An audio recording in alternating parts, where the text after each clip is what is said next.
record button.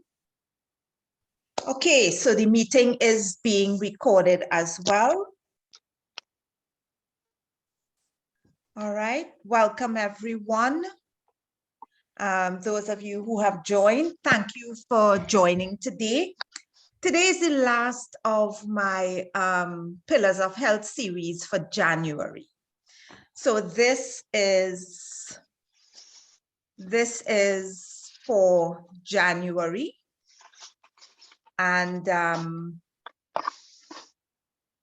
I am, yeah, okay, good. Nice. Brilliant. Okay, great. So I am where I want to be now. And I'm just going to ask everyone to mute so that we have a clean broadcast this evening.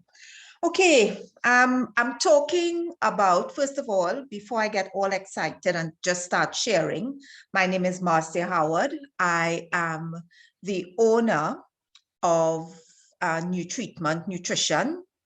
I am a life coach, a health coach, and a public health nutritionist, MSc.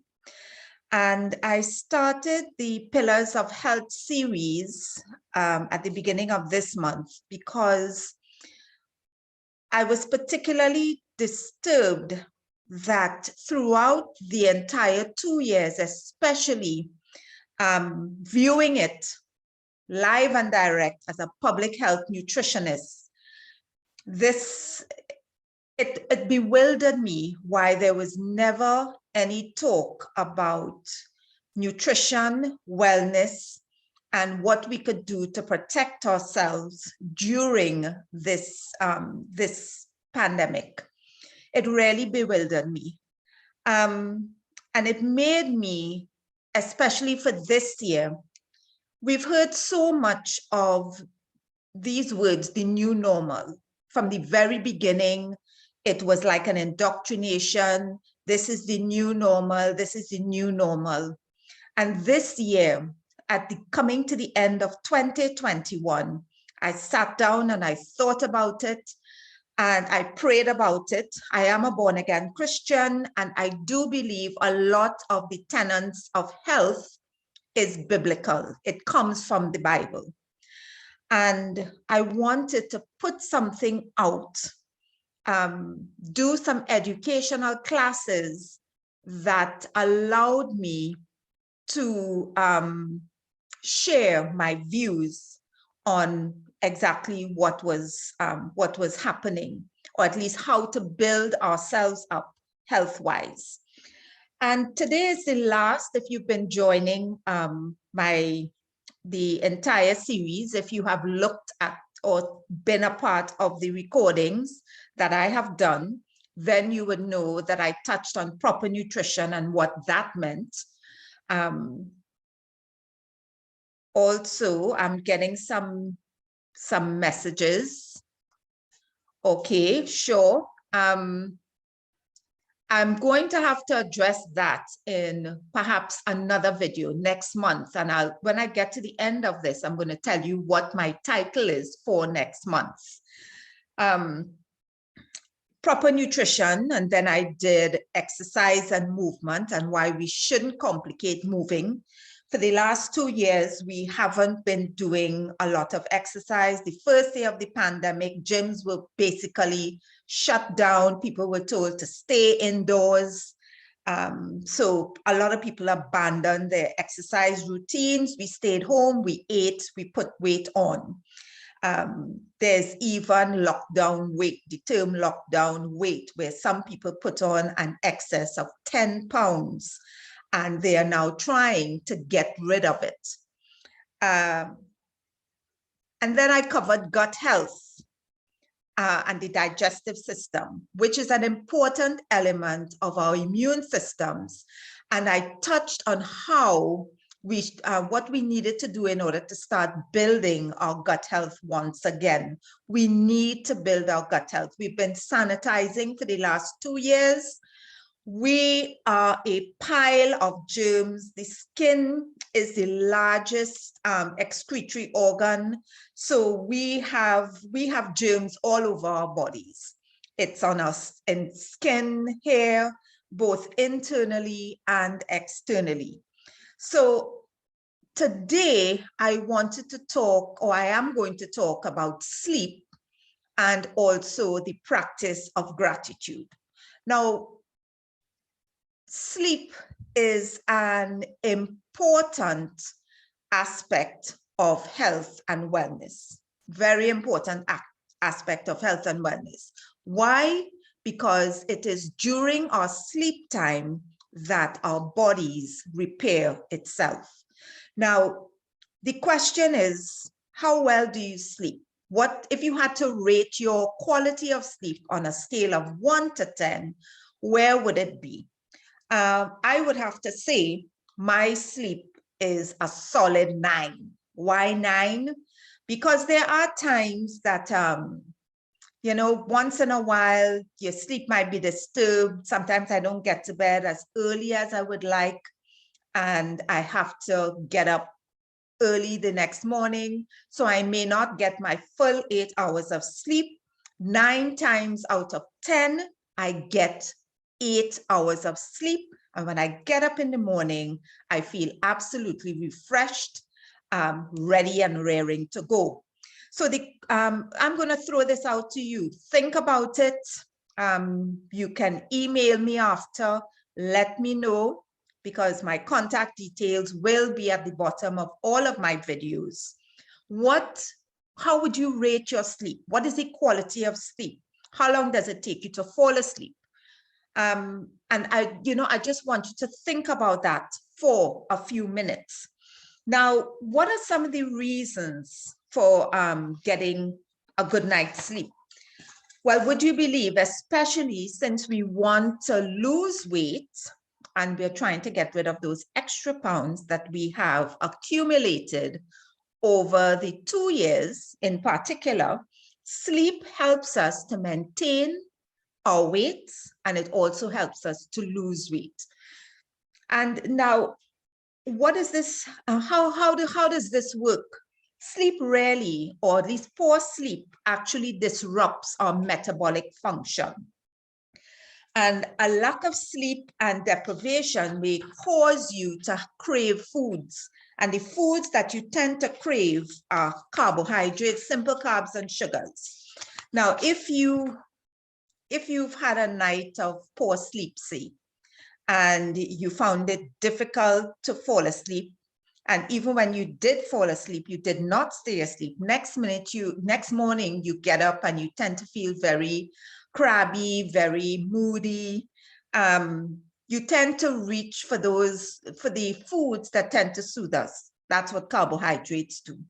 Carbohydrates, they feed our bodies with serotonin, and we're looking for, I'm going to answer that in a little bit, David. We're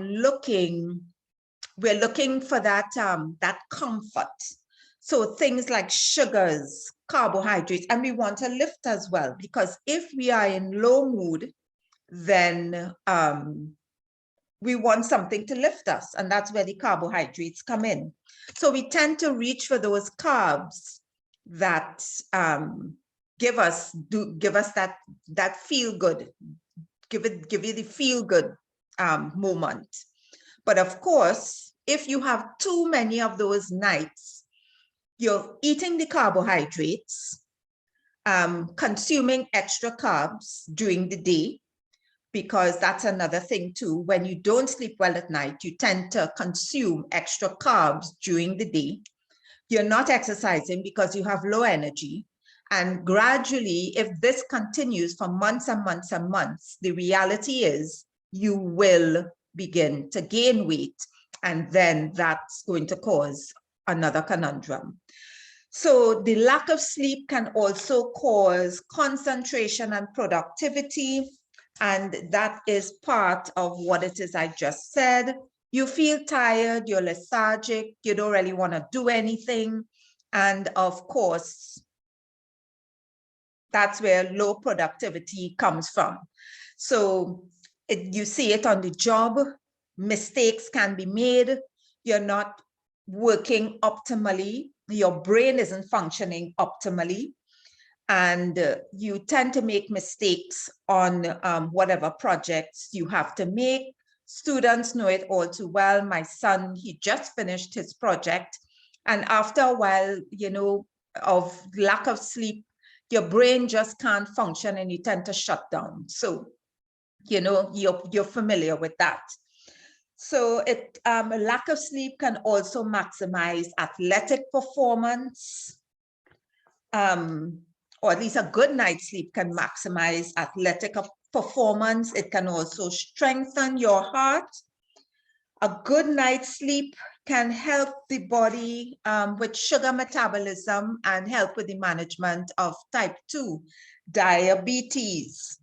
So that's an important thing that we need to do. If you are having trouble or struggling to control your blood sugar levels, then by all means, please make sure that you are getting a good night's sleep.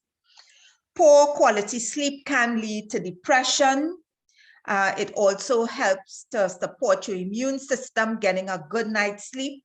If you find that you have too many nights of not having good quality sleep, it can lower your immune system, and that can make you prone to colds and flus. It also increases, poor quality sleep increases inflammation, and it affects your emotions. And as I said earlier on, it tends to make you crabby and moody, and you don't want to have to deal with that. I got a question earlier on, what can cause your sleep to be disrupted? There are many things. The number one reason really is stress. And if you are stressed out, you may not be sleeping well. So anything surrounding stress, sadness, it could be the death of a loved one, going through divorce. It could be your job, that you're unhappy with your job. That's the number one reason for not getting enough sleep. Yes, also the pandemic and how it has affected each and every one personally. These last 2 years, sleep patterns have been disrupted, especially in the first year. I knew it happened to me. I found myself going to bed a lot later. We were all glued to the television trying to figure out what was going on. And I found myself going to bed 3 to 4 hours later than I was accustomed to. And I just didn't have the desire to get up in the morning early or be productive because we were in lockdown. And then eventually I had to shake it off. I said, no, this has to stop. And then I got back into my sleep routine, and that was sorted. But besides stress, having the wrong lighting in your room is the wrong temperature. If your room is too hot or too cold, you won't be able to sleep. For me, if the room is too cold, I can't sleep. I cannot sleep, and I have to make sure that I layer myself enough so that I can get a good night's sleep. Once I'm at the right temperature, I can't sleep. Blue light from computers, cell phones, having too much blue light, too close to bed is another sleep disruptor. Sleep apnea is another reason why some people struggle to have a good night's sleep. Sleep apnea is that condition that causes the airways to get blocked, and then you find yourself missing breaths even as you sleep. the blue light, going back to the blue light is, it impairs or it interrupts the melatonin. It disrupts melatonin. Melatonin is needed for sleep. Now, what else could we put in there? So yes, get how to counteract poor sleep. Have a sleep routine. Make sure that you get it, develop an hour that is suitable for you to get to bed. And if that hour is 10 o'clock, start preparing yourself for bed at least 1 hour before. And how do you do that? Have a bath, it's like a baby. We set sleep routines for babies. We tend to bath them the same time every night. They know that the lights go dim. We put on warm, swaddling clothes. We may rub a particular type of cream on them, or bath them in a particular baby bath preparation, so that they know, as little as they are, that you're preparing them for a particular time. Do the same thing to yourself. If you have trouble falling asleep, look at natural alternatives. There are melatonin preparations that you can use.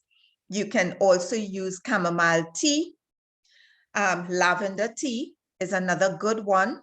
You can use essential oils and oils such as lavender and also frankincense. Those are some of my favorites. And the brand of oil that I use is doTERRA. And the doTERRA has a preparation called Serenity, where it's a combination of several of these oils. And that is what I would put on myself before I go to bed. It helps me to relax. You can read before you go to sleep. That's another thing too. Just take time out, read.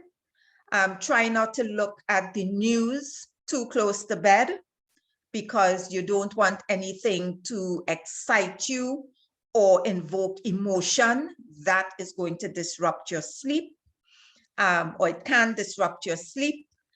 Violent movies, just look for something soothing, calming, listening to music, any of those things can work. So that, I've covered sleep. But there's another important factor that we tend to ignore, and it's not being practiced enough. And that factor is the practice of gratitude. Now, what is the practice of gratitude? Some people may call it meditation. Some people may call it quiet moments. For me, I call it prayer. I pray. I practice prayer. I read my Bible, and that is what I use to center and ground myself for the day. I do not leave home without praying. I pray to the Lord Jesus Christ. That's who I pray to. And when I come away from my prayer time, I feel calm. I feel empowered. I feel I have a clear mind, and I know exactly how I'm approaching my day. And when I think about health, and I think that there are verses in the scripture, for instance, in the 3rd book of John, verse 1, it says, I wish above all things that you would prosper and be in good health as your soul prospers. He was talking to the elder of the church. And this is something that we need to practice. Now, some of you will say, but I don't believe in Jesus Christ. I don't even believe that there is a God. But I'm going to tell you, when you wake up in the morning, or even before you go to bed at night, there must be something that you are grateful for. There must be something in your life that you are more than happy that it has happened. You may be grateful for your children. You may be grateful for health, the fact that you got up in the morning, or at the end of the day, you're still in one piece, your children and your family. If you have no children, your siblings, your parents, they're alive, they're fine. You had a great day. We need to get into the habit of finding something to be grateful for. And let me tell you why. Gratitude, it's been found that gratitude actually works on the brain. That people who spoke less negative words and an abundance of positive words, that helped them with gratitude. Speaking less negative words. Are you a negative person? Do you complain about everything around you? If the sun isn't shining, do you lament about the weather? I live in a country. I live in the UK, in England, and that is usually the highlight of everybody's conversation, the weather. So when it's hot when it's nice and sunny in the summer, they complain it's too hot. In the winter, it's either too cold. If it's raining, it's too wet. But for me, I'm just grateful. I'm happy when it's summer because I'm from the Caribbean. In the winter, this winter, we had a very mild winter. We had a couple cold days, but guess what? They were bearable. There has been no snow on the ground to date. And I know some countries, they have been overrun with snowstorms. Canada, in some parts of Canada, today the temperature was -21. For us here in my neck of the woods, the temperature was 13 degrees Celsius. That is something to be grateful for. So when I think about what's around me, I am grateful. I'm grateful for my neighbors, that I have lovely neighbors to live next door to. I'm grateful for the postman who comes to my door, very pleasant man. I greet him wherever I see him. I'm grateful for where I go do my shopping. They're always very pleasant. What are you grateful for? Are you, or do you practice an attitude of gratitude? Gratitude helps even when you share it, even if it's a smile, even if it's just saying good morning. Do you tell your neighbors good morning? Do you tell people in the street good morning? They may think you're crazy these days because nobody talks to anybody in the road when they walk along the streets anymore. But I do it. I say good morning, and it brightens some people's day. I don't see why I should stop being not exercising gratitude and showing kindness to those around me, even if they can't accept it. Gratitude has lasting effects on the brain. It actually helps with the configuration of the prefrontal lobe in the brain, and it helps with memory. So be grateful. Show gratitude. Get up in the morning and find 5 things to be grateful for. Do it before you go to bed at night, because being grateful and showing gratitude actually helps you to sleep better at night. Find 5 things in the day that you experience. If you have pets, be grateful that you have your pets. Be grateful for if you have a car, So find something that you are grateful for. Practice it often, every single day. Make it a mantra that you do this every single day. Yeah. So, you know, and to close this off, because I'm closing this off to the as I said, this is the last one. There is a lot that we can do to help to put ourselves on the track to good health. Healthy habits. They're not difficult. They're simple, very simple, all of them. Drinking more water. That's one thing I didn't touch on during the 4 weeks that I have been doing this. Drinking water actually helps as well. 2 to 3 liters of water every single day. Make it a promise to yourself, especially if you are not a water drinker. Start with about 4 glasses and then start building up during the day. Move more, get out, walk around, even if it's walking around your own house. Don't want to go out into the road? That's fine. Walk around your house, walk around your neighborhood. Yeah. Eat more fruit and veg. If you eat 1 fruit a day, try to see if you can slip 1 or 2 more into the day. Eat less meat, more beans. You're actually helping your heart and your blood sugar levels when you do that. So I just want to remind you that health is not as difficult as we make it out to be. It really isn't. So I just want to encourage you that you enjoy good health. Yeah? Be well, prosper, and be in good health, even as your soul prospers. And if you think your soul doesn't prosper, or you would like to know how you can make your soul prosper, don't be afraid to get in touch with me. I'll be more than happy to share my own experiences with the Lord with you, so that you too can find a place of peace in your heart and in your mind, because God says that he gives his beloved, his children, sweet sleep.